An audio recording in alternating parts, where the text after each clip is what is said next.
Мен бейишчини айтып берген аябай жакшы көрөм. Эмне дедимда көзүм жумуп эле бейиштин арасында Абубакырдын жанында жүргүм келе берди. Жакшы да Абубакырдын жанында жүрсөм пайгамбардын жанында жүрөм да. Эми бир мындай пайгамбардын жанында прямой жүрөм деп корком да. Уялам да анткени мен пайгамбарга мындай жанында жүргөнгө ылайыксызмын деп келип мындай ойлом. Эми эң жаманын эле жакшы көрөт экен пайгамбарыбыз. Бирок субханалла бейиш ушундай жер ал жерде эч нерсе бүтпөйт. Кечке тамак жей бересиң субханалла. Ажаткананын кереги жок да. Ал жердин мөмөлөрү ушундай даамдуу бир читегенде 70 түрлүү даам берет. Адамдар ал жерден курсагы тойгузуш үчүн эмес да, рахат алыш үчүн жашайт.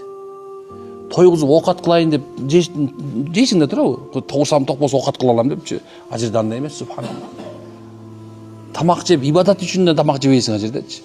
Анткени ал жерде субханалла Алланын райымы, мээрими төгүлүп турган сен адамдар ал жерден субханалла жейт, рахат эле ала берет. Рахат эле 100% ала берет субханалла. Бирок биз азыр бул дүйнө мисалы чөнтөгүндө бир $10,000 болуп калса эле мынандай ойнтуп ары карап басып, бери басып, мага жеткен барбы деп калат го элечи. Мен эң эле коркконум субханалла тез байыган адам, анан жаңы байыган адамдан корком да. Анткени субханалла тез байыган, жаңы байыган адам опасный да. Опасный субханалла. Керек болсо ошон үчүн өлтүрүп коюшу мүмкүн да. Ошон үчүн эмнекен, туугандарым, бул дүйнө сиз менен бизге эң жаман капилеттер турган өлүм келген жаман.